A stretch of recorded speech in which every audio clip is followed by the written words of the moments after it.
Diarrhea is like a common thread throughout this whole story. That's a little weird, right? Are you a big cuddler? Are you like a big spoon or are you a little spoon? That's bad juju. Nah. The ultimate simp. Welcome to Mystery Theories, the show that examines all matters of the mysterious, from the mundane to the downright problematic. I'm West, and tonight with my co-host CJ, we'll be examining the Amityville Horror House and the grisly murders that started it all. Afterwards, you'll have the chance to cast your vote and decide which is the most convincing mystery theory.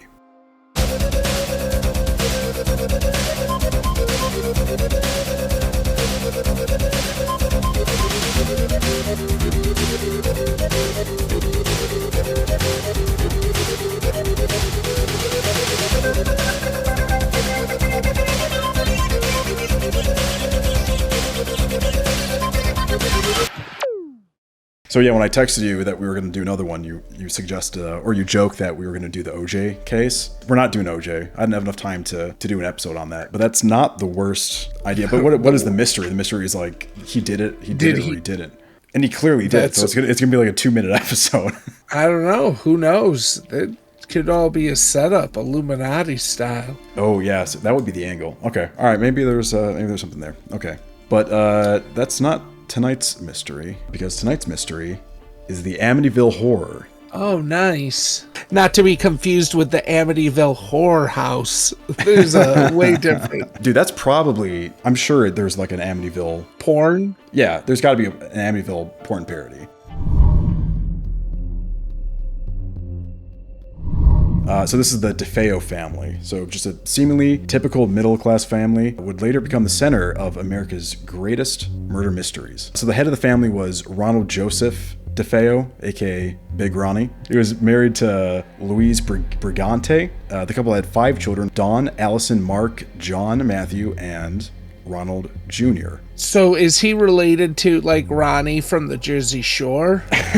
Big Ronnie? Is that like Ronnie's dad? No, it's him. That's his story. Yeah, this is before. Oh, that's his story. Before he was with Sammy Sweetheart? He was in the Amityville Horror. By the way, where's that reality TV show where you get a bunch of Guidos and you put them in the Amityville Horror House for a month just to see what happens?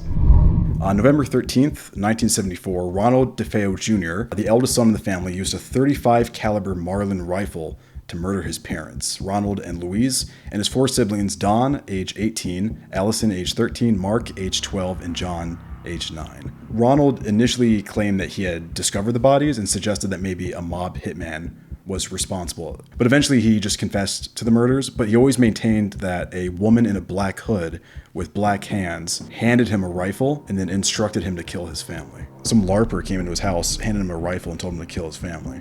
It's the ultimate simp. This story is like the New Testament for MGTOW. They're like, see what happens when you listen to women? Ron, stop it. Ronnie, here's stop. A gun. Here's a gun. Here's a gun. It was the Jersey Shore. It was one of the girls from the Jersey Shore. Ron, stop. Ron, murder your whole family with the .35 Marlin rifle. Ron. So each family member was found lying face down in bed, shot at close range. There was no evidence of any kind of struggle. The neighbors didn't hear any gunshots somehow, and the evidence indicated that the murders unfolded over about the course of 15 minutes. Like, I don't know, like everything seems really fishy about this murder. The fact that they were all found lying face down in their bed and not a single one of them woke up, that's like not believable even with like a pretty quiet gun. But the .35 Marlin is known for being a really loud gun, and none of the neighbors heard it and none of the family members woke up. Like, how is that possible? Nobody had like Ambien in their system. No, they said they ran the toxicology reports and found no trace of. And then also it's worth noting that one of the kids, Mark, he suffered a debilitating injury from football. So he was being forced to sleep on his back. So you just had an ankle injury lately. Would you be able to sleep? Were you able to sleep on your front during that time? Nah, I'm a back sleeper. Maybe sometimes a side. But certainly if you... And are you a big cuddler? Are you like a big spoon or are you a little spoon? Never in the front, always in the back. That's cool. I'm more of a little spoon guy, but that's it's 2024. I can be a little spoon if I want to. Yeah. Nobody's going to judge you. They initially went for an insanity plea Go figure. But it failed, and he was sentenced to 6 consecutive life terms. And he was serving at the Sullivan Correctional Facility in New York until his death in 2021. So he just recently passed away. Damn. So he died on March 12th. That's 3/12, which is maybe significant because the murders were suspected to have occurred around 3:15 a.m. 3:15. Yeah. And if he lived 3 days longer, it would have been super cool. It would have been kind of creepy. You might have had people have been like, "Oh shit, it was the devil." No, he would have made r/mildly interesting. Mildly interesting. But you couldn't even do that, fucker. I've listened to a few interviews with him, and he's like clearly just he's just like a dumb Italian sociopath. The problem was Ronald DeFeo Sr, my father. He's the cause of all of this. The only way to get rid of him, he's got to go back to hell. There was nothing but bad in that house. I was gonna burn it to the ground. That's the truth. I was gonna burn it to the ground. I just pray to God it don't happen to nobody else. That's why I told you. Anybody buys that house and got kids and move in there, come on, man. You really gotta be something wrong with you. Like, it kind of just sounded like he murdered his dad because his dad used to beat him, and then he just went like, oh, I guess I have to kill everybody else now because they're going to tell me otherwise, and then he just went and shot everybody else. But he says the devil made him do it, so. Well, obviously that didn't work because the insanity plea didn't work. Yeah, I mean, how else are you going to sell? I mean, what do you got to do? I don't know, cluck like a fucking chicken. And I know, he should have. The guy, courtroom. like, Your Honor, I'd like to have the defendant take the stand. He just goes up and like, all right, put this guy in the loony bin, get him out of here. That's all, folks. That's all, folks. Just go full Porky Pig. You don't go half Porky Pig. You gotta go full Porky Pig. Dude, in the 1970s, if you wanted that insanity plea, you got to go full Porky Pig on stage. You can't go half Porky Pig. You can't go half Porky You can't Pig. go half hog. You gotta go full hog on that. Yeah, if you half hog it, you're getting 6 consecutive life terms. You gotta go full on Porky. All right, so let's meet the Lutz family.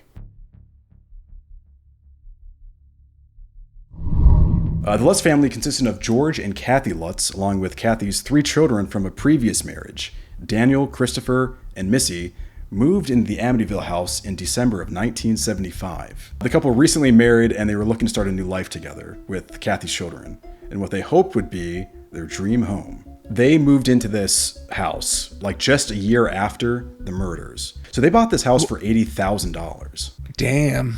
I know. So, which is the equivalent, you say, around $500,000. Around $500,000, which I feel like is still like a steal. That house for $500,000, that house would go for way more. So in fact, it did. It sold in 2016 for $850,000. And honestly, I think the fact that it's the Amityville house, it still hurts the value. Which is crazy that they decided to change the address to 108 to discourage tourists. So all of a sudden you're like, oh shit, wasn't the Amityville Horror House 112? Oh, well, it can't be this looking house because it's 108. And I understand that the neighbor is 113 Ocean Avenue, and I understand that is confusing to you. So would you buy the house? That's bad juju. Nah. Even if you got like a great deal on it. Even if I got a great deal, nah. I feel like you could have residual effects from crazy shit like that. So no, I don't think I would. I don't think I would buy it. Could you imagine being the real estate agent that had to sell this place after the murders? Dude, it'd suck. So you'd be showing off the house. You'd be like, "Oh man, so this house is such a steal." Good news, it's fully furnished. Bad news is there's a few mattresses you're gonna have to get rid of those, and that's on you. You might need some OxyClean on this. The bathrooms here, they're luscious bathrooms. We have great space for things and hiding stuff. There's a hot tub, there's a boathouse, there's a dock, and there are 7 bodies in the attic. Are you ready to make this house your home? By the way, I do have to disclose that 7 people did get shot and then turned around ass up in this place.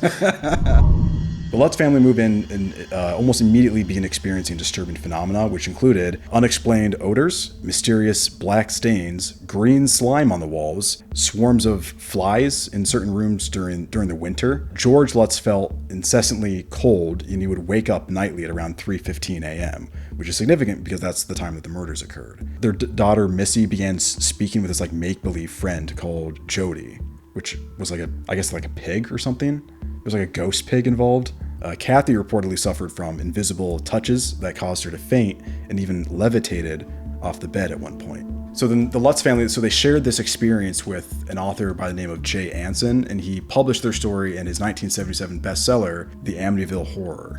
And this book received just immense media attention, spawned a number of movies and books, most of which were fictional. Like, it created its own genre. And in 2020, there was a movie called The Amityville Vibrator. Oh my God, the picture! You have to search this out really quick. I'm sorry, we got to go down this rabbit hole. There's also this idea, there's this story of the haunted manuscript.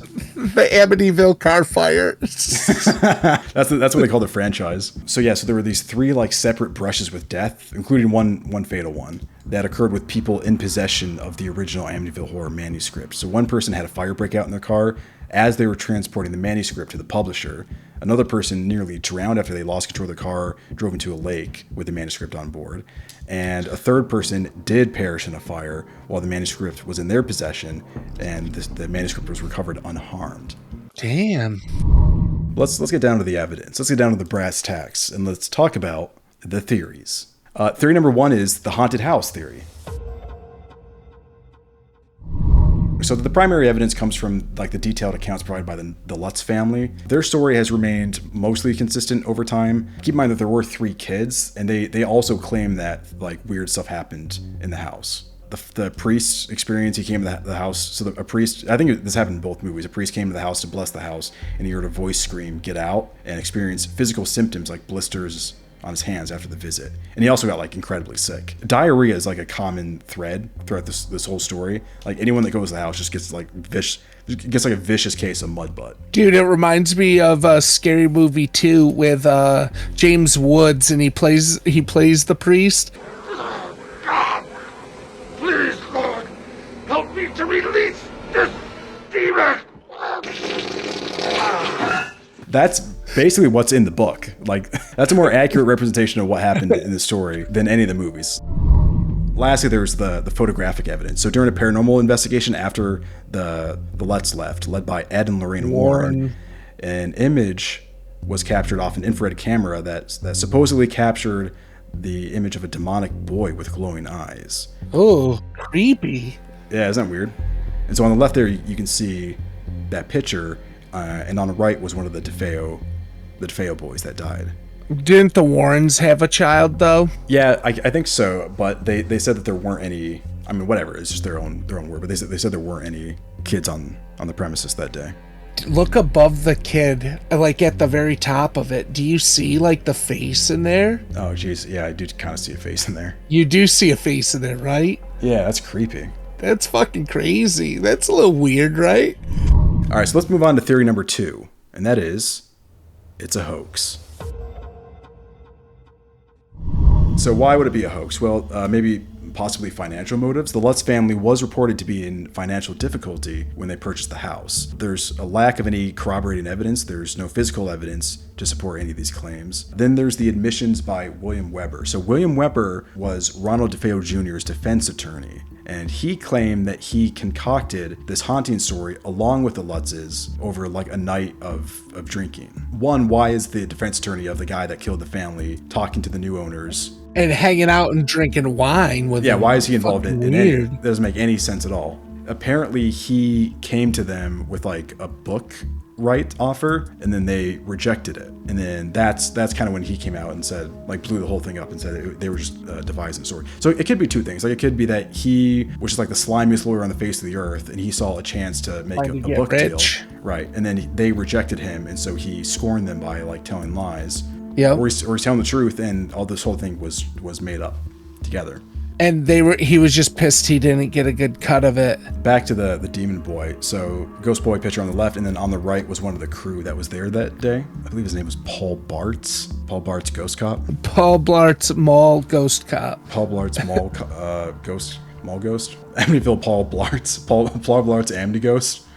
Where's that crossover? Which the shirt, you can kind of see that plaid-ish shirt. Yeah, that's the thing. It kind of seems like the plaid. It's like a similar, but it's not exact. I feel like it's not exactly the same plaid though. No. Okay, so theory number 3, Native American burial ground. Boom. So this claim originated from books written by an author by the name of Hans Holzer. So Hans Holzer was an author and a parapsychologist. He wrote like a number of books on the Amityville Horror House, despite not really being involved with any of the investigations. And in these books, he kind of came up with this idea that 112 Ocean Ave was built on Native American burial ground, and an angry spirit of a Shinecock Indian chief named Rolling Thunder. CJ, don't laugh. I found it at first. I looked up really quick and I thought it said Shincock. I don't know why. Nope, it's Shinecock, and I looked into it. There's a Shinecock Nation, which is Fair enough. I think what they call P. Diddy's estate. Theory number 4 is haunted person. So just a person? What if the Amityville Horror House isn't haunted, but George Lutz himself is haunted? Now, the haunted person theory claims that George's interest in the occult could have led him to becoming a haunted person whose demons actually followed him to 112 Ocean Avenue rather than originated there. And the evidence for this is George Lutz's own statements. In various interviews, he's mentioned his interest in parapsychology and the occult before moving into the house. And he reportedly practiced transcendental meditation and was familiar with some occult practices. A number of people that he's worked with, and like friends and acquaintances, have also attested that he was very interested in like black magic and occult stuff. He would do stuff. He would try to like talk to spirits. He would try to like send messages to his friends through like thought. This one night, we were in the hotel room in Hickory, North Carolina, and I felt this overwhelming urge to go and talk to him. And so I went over to his hotel room, which was across the hall, and he's like, "Oh, good, you got the message." And he's like, I just sort of sent you a message telepathically that I needed you to come in here. I'm like, sure you did. Some reason I feel like I heard though that George Lutz was kind of weird like that about stuff. Like he liked weird shit like that. I think if you mess around in the occult and in black magic, I do think that has a tendency to affect people's lives in pretty negative ways. The more you invest into doing that kind of stuff, you sort of like forfeit your, I don't know if you would call it like your soul or your future, your life path, like whatever your future holds for you. I think if you mess around in this stuff, there's a tendency to like forfeit that for something else. And maybe that's something that's really good, like becoming a movie star, or maybe you just get hit with like crazy diarrhea and you feel like shit for 28 days. Or you get invited to P. Diddy's manor. Or you get a one-way ticket to P. Diddy's mansion. You don't need to go to Shinecock Nation. You don't need to go home. Congratulations, you've been promoted. You are now an elite employee of Shinecock Nation. That's just what I think, CJ. Which theory do you decide?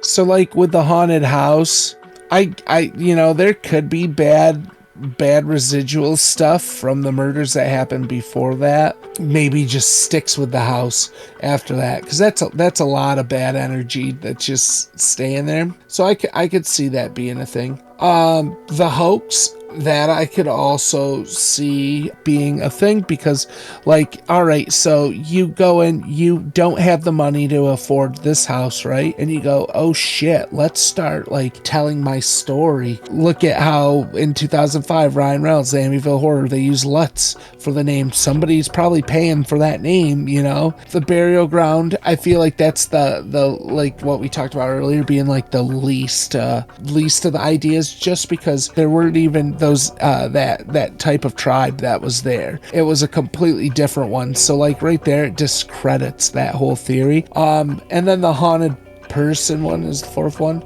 You know, that could have something to do with it. Like if you've already brought in some crazy stuff like that, to me, that could open up a lot of stuff to make it a haunted house. To me, I feel like it's a little bit of the haunted house, a little bit of like the haunted person, but ultimately too, I feel like it's a hoax.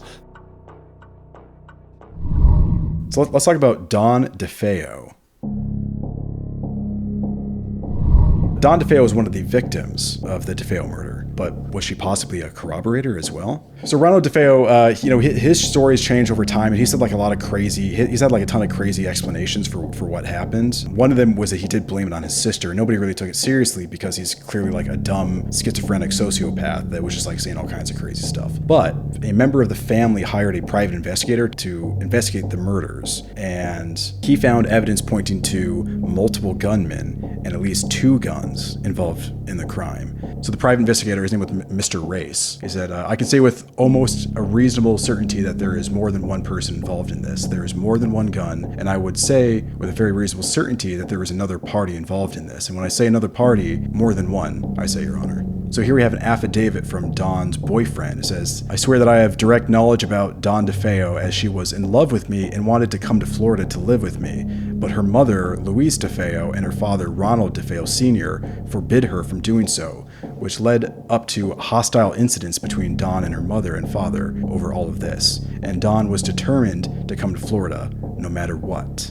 Like, the medical examiner was just mystified that one person could do this. It didn't make sense to her that one person could possibly do this. It's also worth pointing, I was looking through the crime scene photos, and there was, they did find 2 boxes for 2 rifles inside of Ronald's room. And a medical examiner did a report on Dawn DeFeo's body and found that there was like unlit gunpowder on Dawn DeFeo, which suggested that she was, that she may have actually like fired a firearm at some point that night. So she went in with her brother and started killing people, and then her brother was like, "Pow!" Yeah, and then and I guess her brother then shot her too. Also, there can only be one Highlander. Yeah, they did. Yeah, they pulled a Highlander.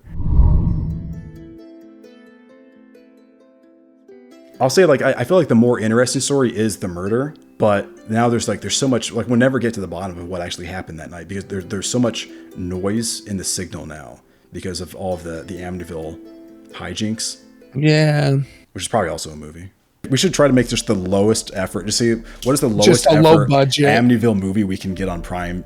To, like, literally just film it on our webcams. Like, oh my Jesus, God, there's a ghost here. And just see if we can get that on Prime Video. I have to shit so bad right now. I have to it's the ghost, the ghost shits. The ghost shits. Amityville ghost shits. Yeah. Ghost shit. Amityville ghost shits. And then just submit that to Prime Video. Be like, will you put this on your website, please? We know YouTube would let us do it. Well, yeah, YouTube lets us upload this bullshit. It'll let us do that.